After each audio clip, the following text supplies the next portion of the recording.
Welcome to the State Environmental Policy Act training. This training is the second in the series of 4 classes. In this training module, I'm going to focus on SEPA review and making a SEPA threshold determination.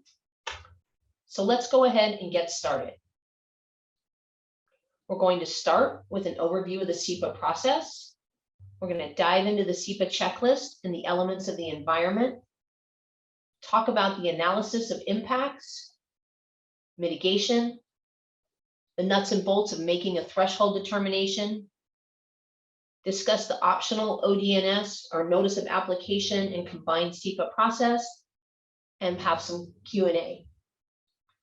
Our training goals today are to have you be able to critically review the SEPA checklist and proposal for impacts, know what questions to ask when making a SEPA threshold determination, understand the procedures and the public notice requirements in SEPA, and how to use mitigation to reduce impacts. This is a diagram of the basic SEPA review process. In the first training session, we covered defining the whole proposal, reviewing a proposal for exemptions, and determining the lead agency. The lead agency is responsible for working with the applicant to ensure the SEPA process is thorough and implemented correctly.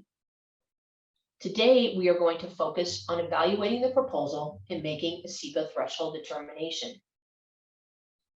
For the determination process, I wanted to add that each SEPA lead agency is responsible for identifying a SEPA responsible official. This official is ultimately responsible for an agency SEPA process and issues and signs the SEPA determination. So today, you may hear me use the terms lead agency or SEPA responsible official interchangeably.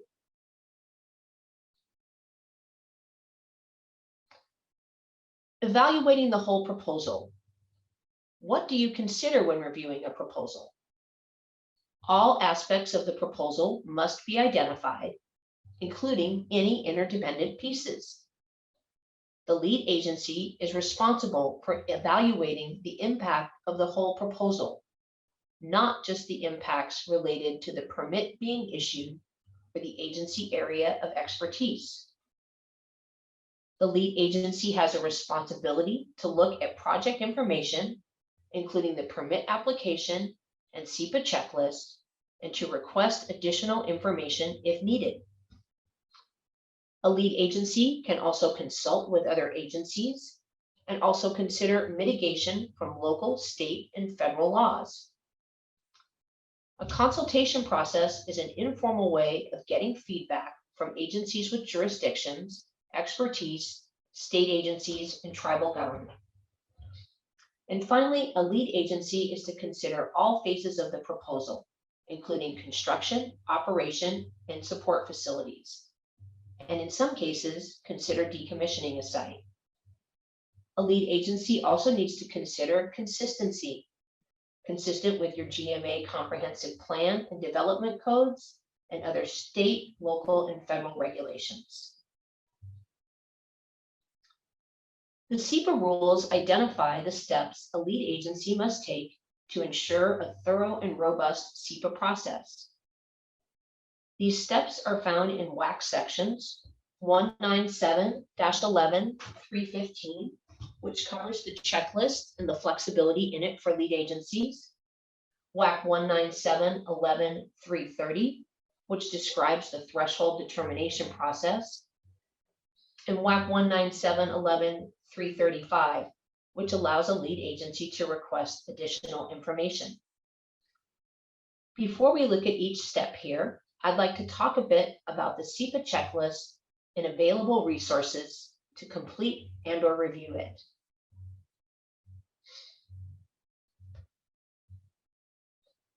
The SEPA checklist is a fairly standardized template used by lead agencies to collect initial information about a proposal.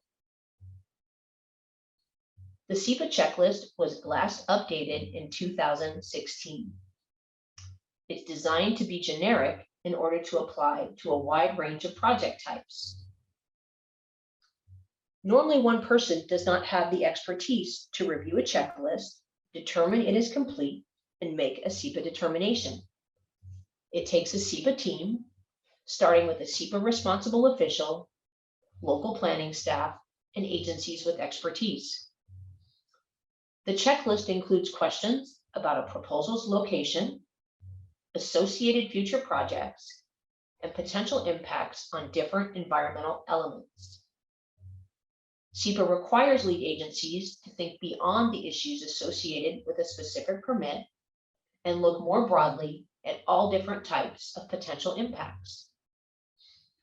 A lead agency may choose to fill out some or all of the checklist, or may require the applicant to complete it. The items in the environmental checklist are not weighted. Lead agencies are given flexibility to identify questions on the checklist that are adequately covered by locally adopted ordinances, development regulations, land use plans, or other legal authority. The details for the checklist flexibility can again be found in WAC 19711-315, Environmental Checklist. And finally, to note, the SEPA checklist is not required to start the SEPA process if there is an agreement that an environmental impact statement will be prepared. You can start the EIS process after submitting a permit application and without submitting a checklist. The EIS process will be covered in depth in session 3. The checklist covers a wide range of topics, otherwise known as the elements of the environment. They are broken up into 2 main categories: the natural environment, which covers Earth, including geology, soils, topography, unique physical features, erosion, and accretion; air, which includes air quality, odor, and climate; water, including surface water, runoff and absorption, floods, and groundwater movement; plants and animals, including habitat, diversity, population of species, unique species, and fish and wildlife migration routes; and energy and natural resources, including quantity, rate, efficiency, source and availability, non-renewable resources, conservation, renewables, and scenic resources. The other category on the questions in the checklist are focused on the built environment. They cover land and shoreline use, transportation impacts, public services and utilities, such as fire, police, schools, parks, maintenance, communication, water and stormwater, sewer and solid waste, and other government services or utilities. Environmental health is a broad section, including noise, risk of explosion, toxics, and hazardous materials in the environment. Also included on the checklist are questions on housing, light and glare, aesthetics, recreation, historic and cultural resources, and agricultural lands. The elements of the environment cover a wide variety of areas. You may want more information on a particular element or be able to provide additional guidance to an applicant. Ecology maintains extensive checklist guidance online. This is a screenshot of the program pages at Ecology with guidance. The guidance we have is a great tool, especially if you are unsure of how to direct an applicant on how to answer a specific question on the checklist. We also have a Word version of the checklist template on our website with help links embedded in every section throughout the checklist. Each of the elements of the environment have the associated resources and information to help complete a SEPA environmental checklist.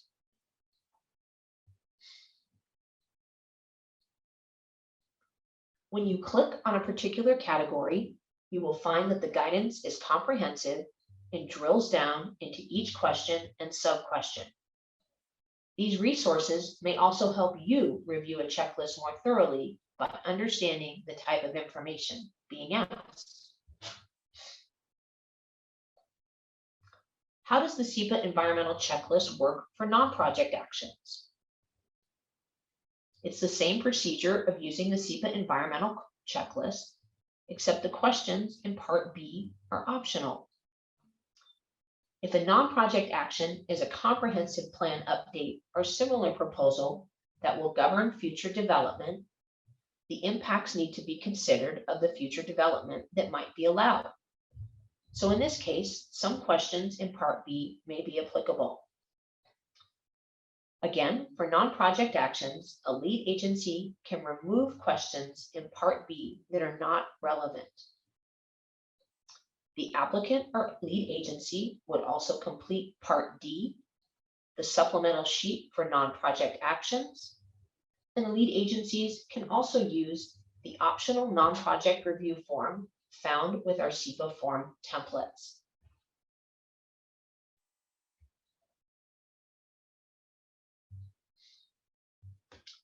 So let's take a look at the steps for SEPA review. While these steps do not necessarily need to be in this order, they are organized this way for the training. As a reminder, if you know you are going to be issuing a determination of significance and scoping notice, these steps are not all needed. A lead agency can go straight through to making a threshold determination. Today, we are going to start with checklist review.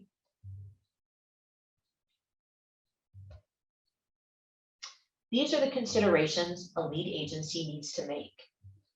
Ask, do you have complete and accurate information on the checklist?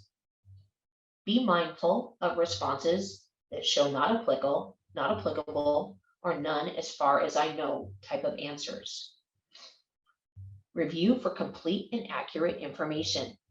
Remember, the lead agency is accountable for the information used to make the threshold determination.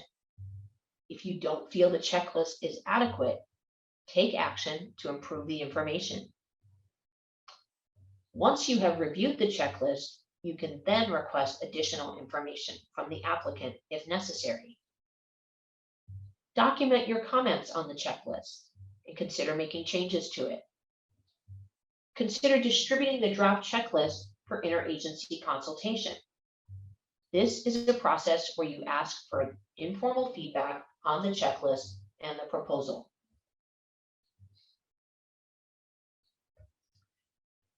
Remember, your SEPA review process is not limited to the checklist.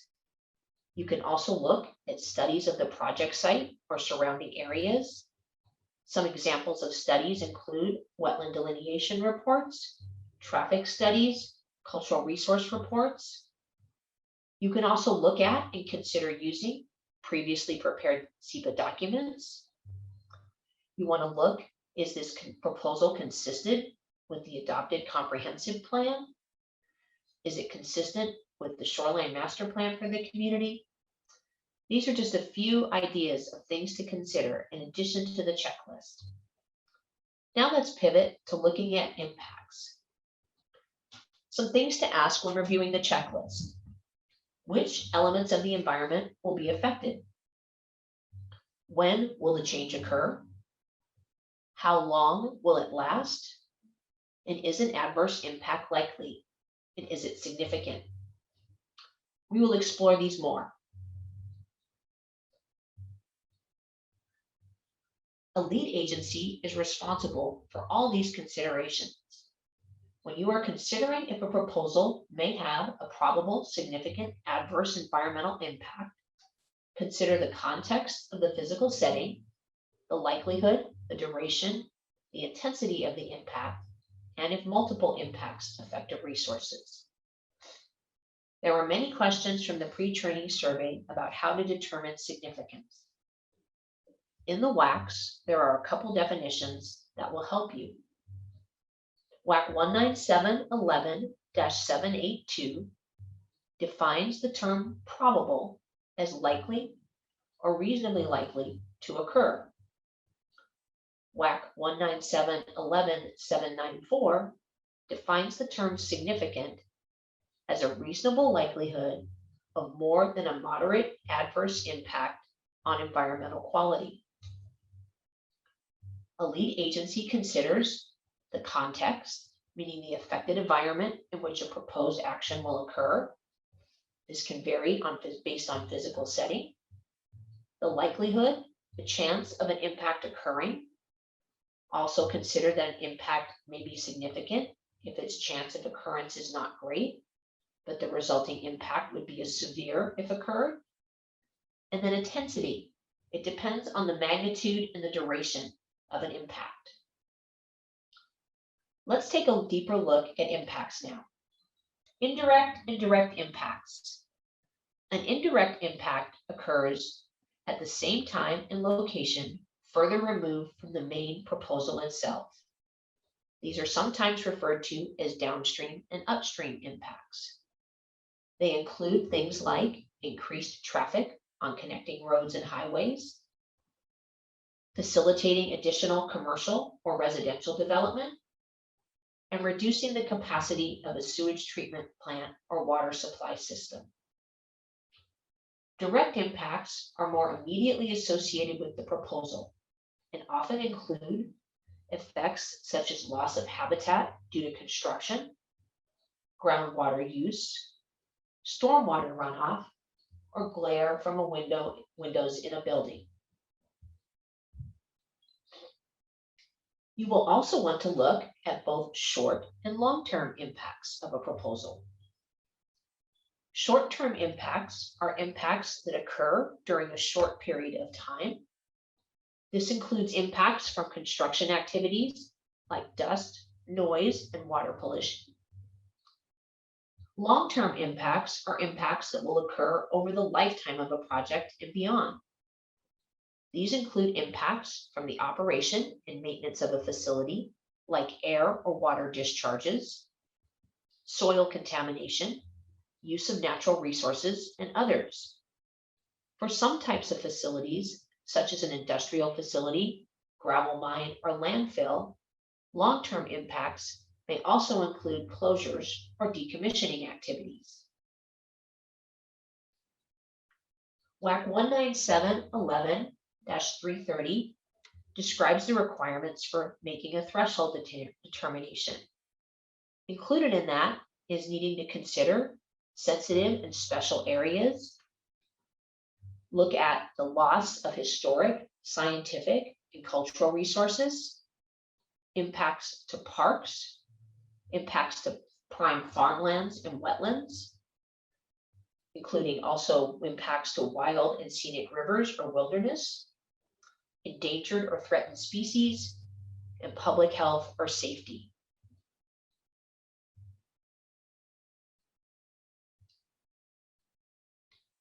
Ask, what are the existing conditions on site? What are the impacts to these conditions? Do you have enough information? Would it be helpful to consider a consultation process to get more information? This might be a good time to consider one prior to making a SEPA threshold determination. The consultation process is where a lead agency shares the checklist and other information with agencies and asks for feedback on the proposal prior to making a threshold determination. Most agencies that request informal consultation give 14 days for a response. So we are at the point in the process and have considered impacts on a proposal, and now we're going to focus on mitigation. So when adverse environmental impacts are identified, the lead agency may consider mitigation measures that the applicant will implement. Mitigation is defined in WAC 197-11-768. There's some key features for mitigation: to avoid by not taking an action or part of an action, to minimize by limiting an action by using appropriate technology or taking steps to avoid or reduce impacts, to rectify by repairing, rehabilitating, or restoring the affected environment, reducing over time by preservation and maintenance operations during the life of an action, compensating by replacing, enhancing, or providing substitute resources, and finally monitoring. How do you know it's working?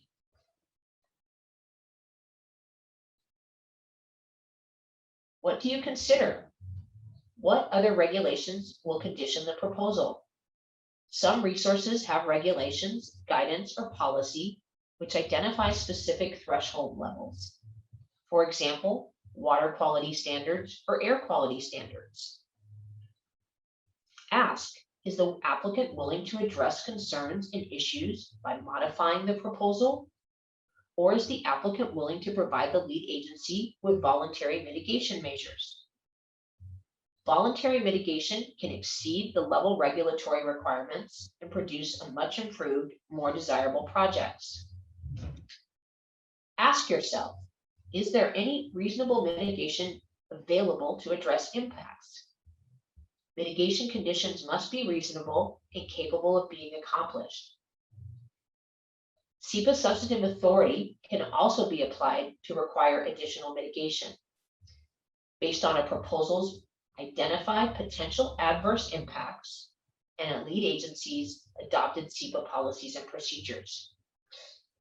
Mitigation conditions must be included in the permit, license, or other approval to be binding. In our response to our pre-training survey, we received a question about how to incorporate environmental justice into the SEPA review process. Environmental justice is the fair treatment and meaningful involvement of all people, regardless of race, color, national origin, or income, with respect to development, implementation, and enforcement of environmental laws, regulations, and policies. This is as defined by the U.S. Environmental Protection Agency. But in a nutshell, you can consider it as about two things. Is everyone benefiting from our programs and protections? And can everyone participate in our programs? While environmental justice is not specifically identified in the checklist, it is important to consider it as a best practice. These are some of the approaches the Department of Ecology is taking. First, environmental justice is part of our agency strategy and one of our goals. We consider the communities impacted by the proposals. A couple of tools that ecology and other state agencies use include the EPA's EJ Screen and the Washington State Department of Health's Washington Tracking Network. Both of these online tools can be used to find demographic information for communities. They have slightly different capabilities, but also share a lot of the same data. These tools can help you determine community characteristics and identify if there may be environmental justice issues present in project areas. Other things our agency considers. Consider if a population is already impacted, meaning they're burdened by other environmental issues or health disparities. Can we consider mitigation to reduce impacts to these groups? Are we ensuring that the process is inclusive? Are we removing language barriers and cultural barriers? And then finally, with EIS development, we often include a larger, more involved look in the environmental health section. In our work at Ecology, we are asking these types of questions.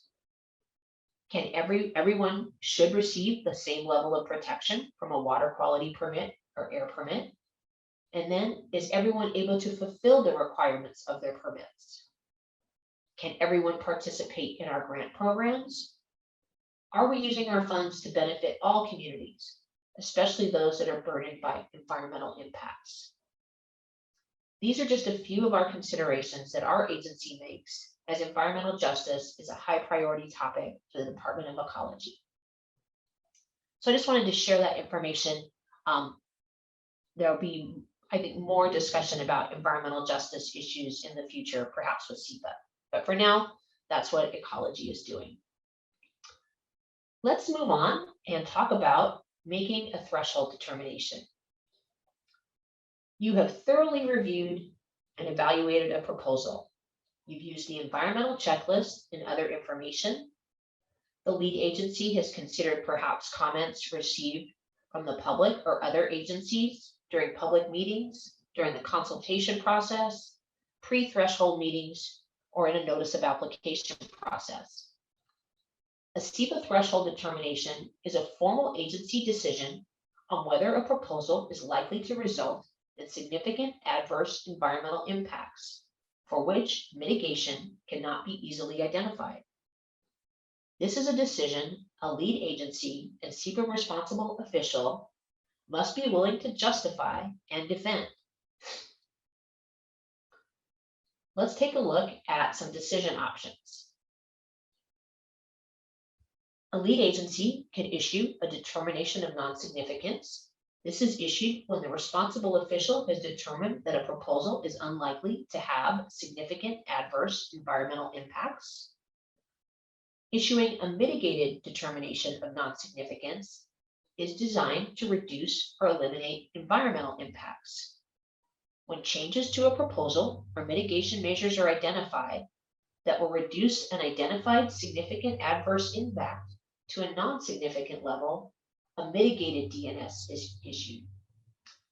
SEPA substantive authority can also reduce or eliminate adverse impacts that may be less than significant.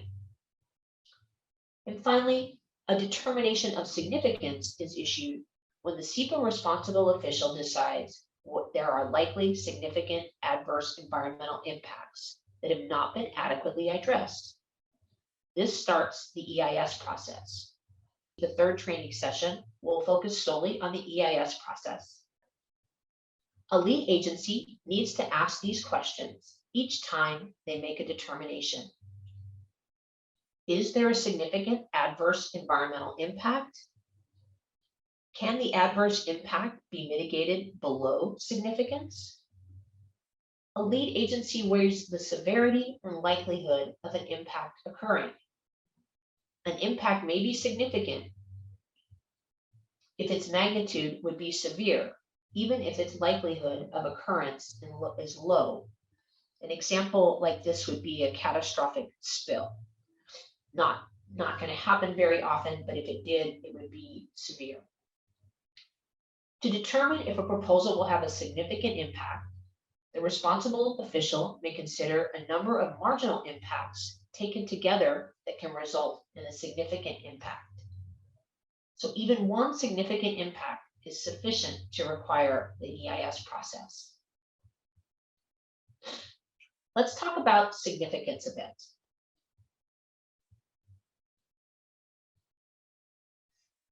Significance is a reasonable likelihood of more than a moderate adverse impact on environmental quality. Again, this definition is contained in WAC 197.11-794. The WACs also define probable, which is likely or reasonably likely to occur. This is not a speculative answer.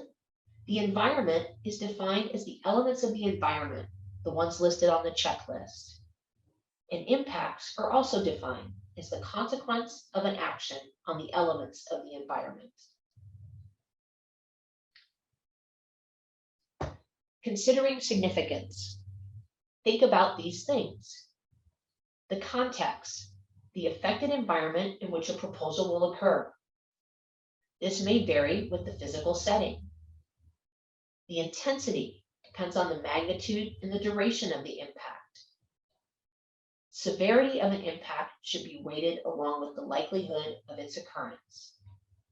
And again, under SEPA, significance means a reasonable likelihood of more than a moderate adverse impact on environmental quality.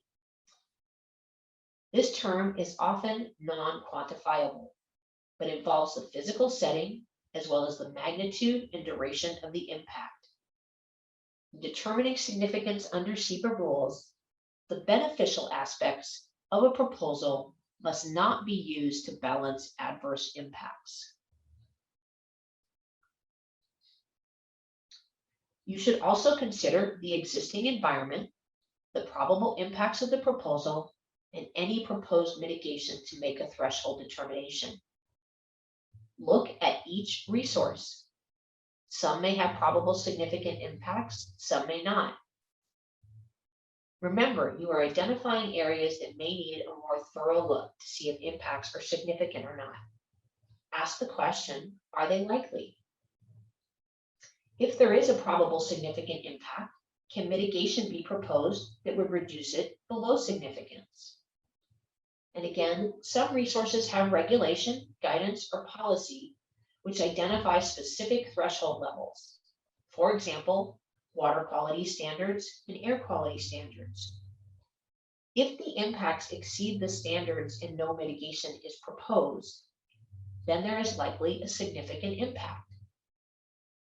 Other resources may not have a specific standard. In these cases, the determination will be made by the lead agency using their expertise and based on the information provided.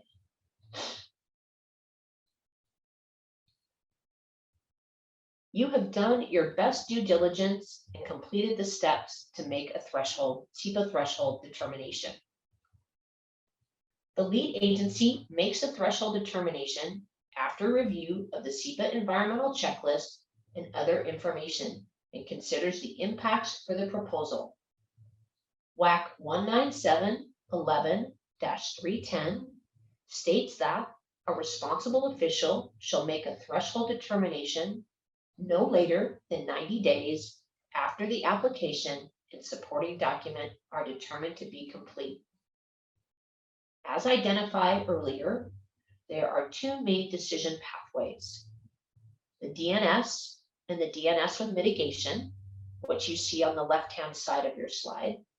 And then the right-hand slide is the determination of significance process. And I know I said earlier there were three decision options, but I do say two when we get to the process here, because the DNS and the MDNS process follow the same path and the DS follows another.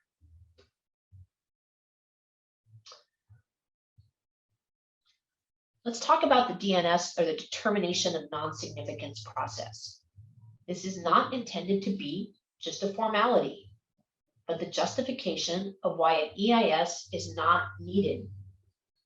If it is legally challenged, an agency's procedural compliance with SEPA may stand or fall on the contents of its environmental documents.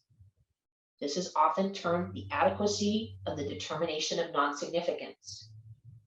When you prepare your documents, clarity on the type of document being issued is important. It is also helpful to list all agency approvals that must consider this information. And a determination of non-significance almost always requires a comment period. When issuing a mitigated determination of non-significance, it is procedurally the same as the determination of non-significance. It also includes a comment period. However, the document itself must identify the mitigation measures that are being taken to reduce impacts below the level of significance.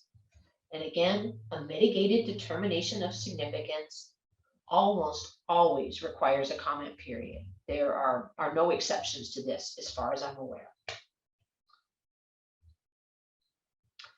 And finally, the determination of significance is issued when there are probable significant adverse impacts that cannot be mitigated. Normally, a determination of significance is issued with a scoping notice to start the preparation of an EIS. The scoping notice asks in broader terms about what should be studied in the EIS process. I'm not going to spend much time today discussing this process, as the third module of this training does focus solely on the EIS process. Let's take a look at a quick question here. What is the one thing you don't need to consider when making a threshold determination? Is it project benefits, intensity of impacts, context or physical setting, likelihood, or duration? You do not consider project benefits when making a threshold determination. Every other item that's listed on there, intensity of impacts, context or physical setting, likelihood of impact, and duration of impacts, are all items that you need to consider when making a SEPA threshold determination. So let's switch gears and talk about probably what many of you may not consider your most favorite thing with SEPA, and that is public notice requirements. So I'm going to talk about public notice, which is the cornerstone of the SEPA process. I also want to clarify that this is separate from your agency requirement for distribution of SEPA documents. Public notice requirements. The majority of SEPA documents require a comment period, or a comment period is highly recommended. Lead agencies also need to make sure that your public notice processes are consistent with your own agency's adopted SEPA policies and procedures. So public notice is almost always required when a threshold determination is being made or a draft EIS or supplemental EIS is issued. We recommend to you that you consider a public notice when you revise your SEPA documents, but at a minimum, you need to distribute those same documents to the agencies with jurisdiction, affected agencies, tribes, and the Department of Ecology. Your document distribution requirements are needed with any type of decision you make. Public notice is not required, but recommended when you revise documents. And then the only areas where it is not required is if you issue a decision and a revised DNS, or when you issue a final EIS. There's no requirements for publication of the final EIS. And then if you issue a decision and you slightly revise your DNS, there's no requirement with that either. So now you are ready to issue a SEPA threshold determination. Let's go over the requirements for issuing a DNS or mitigated DNS.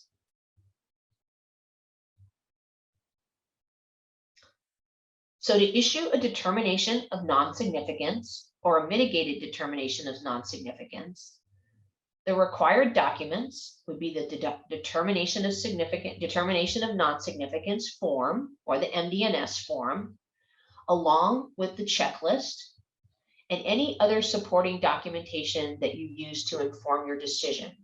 Some examples would be maps or site plans. Now, as a lead agency, rather than providing all those additional documents, you can also provide a website that links us to the supporting documents, and we'll go ahead and include that information when we create the SEPA register posting. Let's go ahead and talk a little bit about document distribution. I think I've mentioned this several times. A lead agency is responsible for SEPA document distribution. From the SEPA rules, this is really clear.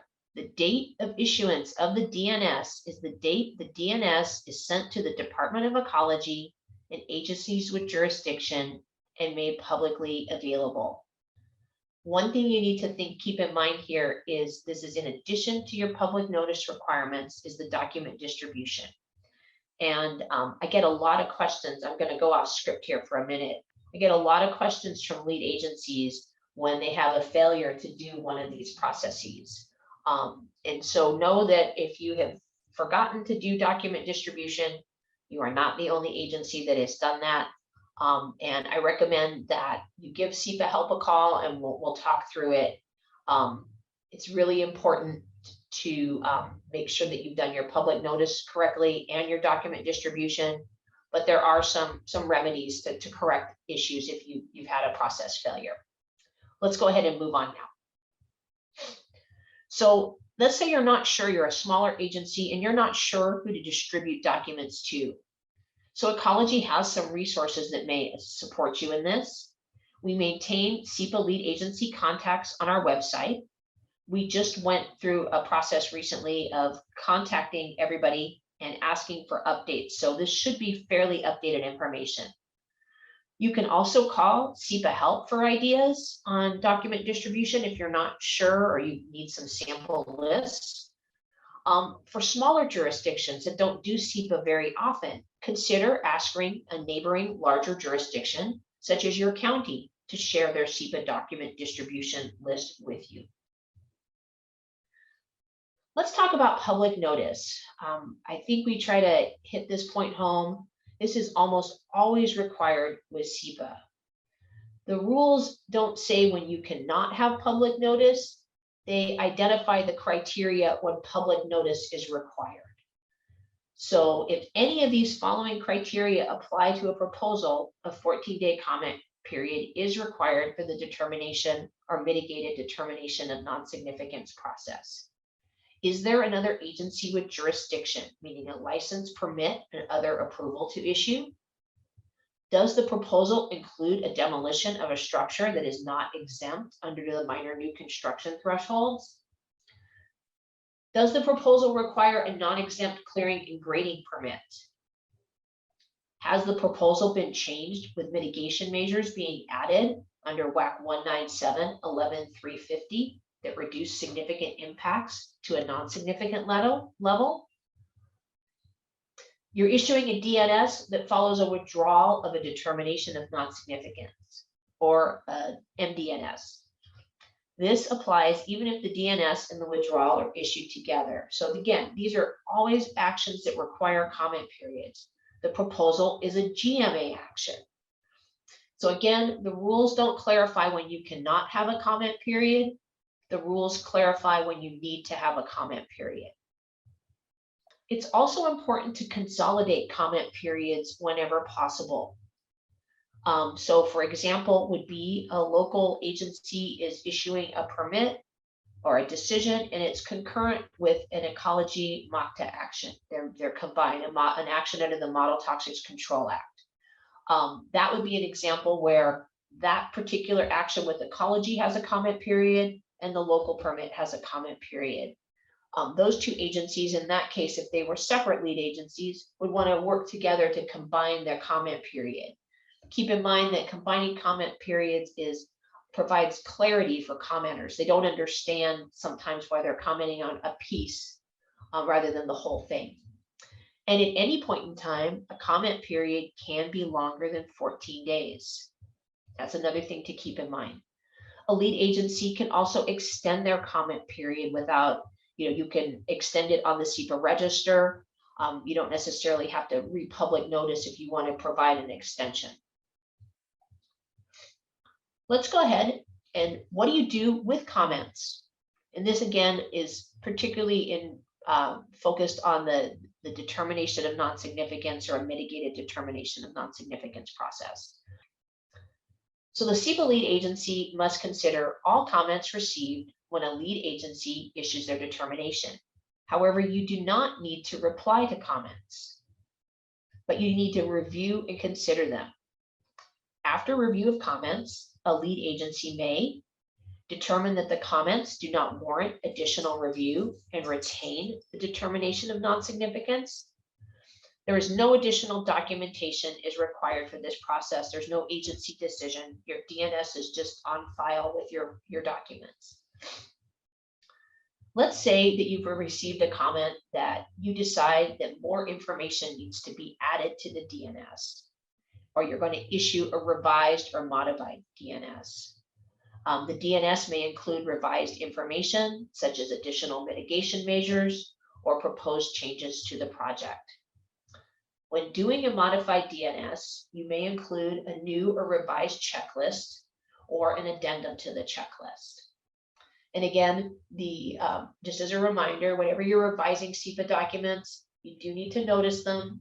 We recommend a comment period, but you don't necessarily need to have one. And then finally, a lead agency can withdraw the DNS and decide to revisit the SEPA process at a later time. The lead agency to withdraw the DNS we can give you some sample forms on how to do that. Okay, we're moving forward and talking a little bit about the optional DNS process. There were some questions on this earlier. So the optional DNS process is actually called the optional notice of application / SEPA process. It's a part in the SEPA rules where SEPA rules were attempted to align with rules under the Growth Management Act. And there's some criteria when a lead agency can use this process. So first of all, the project is not exempt from SEPA. This particular section of rule is applicable to GMA counties and cities or any agency, city or county opted to plan in under GMA. The SEPA process has not yet been completed, and it's intended to combine comment periods for both the notice of application and SEPA process. It can create efficiencies and clarity for the public. So some things to remember about using the optional notice of application and DNS process. The process, again, is intended only for cities and counties. It is not intended for use for other agencies like a port district. This piece about who it's intended to be used by is defined in the Growth Management Act. It's intended for minor projects. It is not intended for complex projects. Again, it integrates the notice of application process and the SEPA process together. And it provides enough information that allows for appropriate review. This does not apply to non-GMA planning cities or counties, a complex proposal, and it does not apply when you are not ready to do SEPA at the notice of application stage. It is also not applicable for non-project proposals and public projects. So you can see that this chart shows two separate processes, both the regular SEPA process and the optional notice of application determination of significance process. They are very similar, and you can just take a look that they show the two separate processes, but they're similar. So if you don't use these processes, it might be something that as a lead agency you'd want to consider. So there's some key things to remember when using the optional determination of non-significance notice of application process. There are three key things that our agency looks for, and these things are also codified into the form, which is codified in rule. So these three things are: the lead agency states in their notice that they expect to issue a determination of non-significance or a mitigated determination of non-significance. They state this may be your only opportunity to comment on the proposal, and that the lead agency is including a statement that they are issuing this notice under WAC 197-11-355. All these three pieces are imperative to preparing a correct optional notice of application determination of non-significant process. Let's take a look at an example here. Here's an example from a jurisdiction with the proper wording. You can see they've identified the correct WAC. They say that this may be your only opportunity to comment on the proposal and what type of decision that they intend to issue. There's some key pitfalls that lead agencies want to avoid here. You want to be as clear as possible on your document. It's oftentimes unclear to ecology when the optional notice of application determination of non-significance process is being used. The appropriate wording is missing from your documents. Some lead agencies also attempt to use this process on non-project actions. Finally, don't forget to properly notice the decision once it's made. So this process has two steps: the notice where you ask for comments, and then a lead agency is going to make a decision and issue their SEPA determination. That's one piece that we oftentimes see lead agencies forget to send to the SEPA register, so try to avoid that pitfall. And then finally, if you're not sure if your documents are prepared correctly, consider asking SEPA help to take a look at your document if you're not sure it's correct. We're happy to take a quick look and tell you if we think anything's missing. It's a lot easier to do this before it's submitted to the SEPA register and you've already issued it and noticed it, and we're coming back to you because it's not clear and we're not sure how to post it. So let's take a look at a few scenarios here. Which are the following options at the end of a public comment period for a DNS or a mitigated DNS? All of the above are correct. You have always these options at any point in time after you issue your decision. Let's go ahead and take a look at another scenario. Who should receive SEPA documents? All of the above. And let's take a look at one more scenario. Mitigation can be used for all below except. The majority of you focused on stopping the project, which is the correct answer. Mitigation that we talked about earlier in the slide does have a piece that monitoring, how do you know it's working? And it does have a compensation piece. I'm not going to talk too much about compensatory mitigation, but it can be used. So the main thing that mitigation can't be used for is to stop the proposal. So we had some training goals today, and I hope that we've helped you achieve them. So we have some key points to remember. We wanted you to be able to critically review the checklist and proposal for impacts. So I'm hoping today, after reviewing the checklist, you know you can ask for more information from the applicant if needed. That you consider all impacts when making a determination, not just those related to your agency permit. You consider using a consultation process to get more information. And again, the consultation process is an informal process before you make a decision for asking for feedback on potential impacts or information about the proposal that you may not be aware of. You can use mitigation to reduce impacts below a significant level. And then finally, engaging with the tribes and the public. Your processes on this cannot be robust enough. There is no such thing as too much public notice. And I know that might be hard to hear because I know you all do your very best on your public notice. I do hear a lot from individuals that are concerned about adequacy with public notice. So I hear both perspectives. I know lead agencies do their due diligence and make their best efforts. I'm just suggesting that your process cannot be robust enough. So engage with the tribes, engage with the public, and that will help. So those are my key points for today. Again, some reminder of some additional resources that we have for you.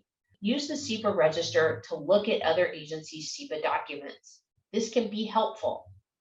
The SEPA register has been posting lead agencies' SEPA proposals and documents, I think since 2016. It's a great resource for all lead agencies. Sometimes you're asked to review a proposal that is unique or different, something you've never heard of. It might be helpful to look at what another agency has done for a similar like proposal. Again, the SEPA program pages at ecy.wa.gov have great information. They have the document templates. Remember, again, these document templates are meant to be modified, being branded for your own agency. Again, I spoke about the SEPA checklist today with the help links embedded, and those are embedded in every single question on the checklist, sections 1 through 14. A lot of effort went into providing resources for that. We'll give you a link to the SEPA handbook and any other SEPA resources I talked about today. I think we gave you this link, but we'll follow it up again, and that is the SEPA subject index. Again, you can look up any topic in SEPA and find the direct WAC or RCW linkage. And sometimes it's helpful to dive into that just to see it written exactly how it is in the law or rule to make sure you're consistent with it. And finally, we have SEPA help.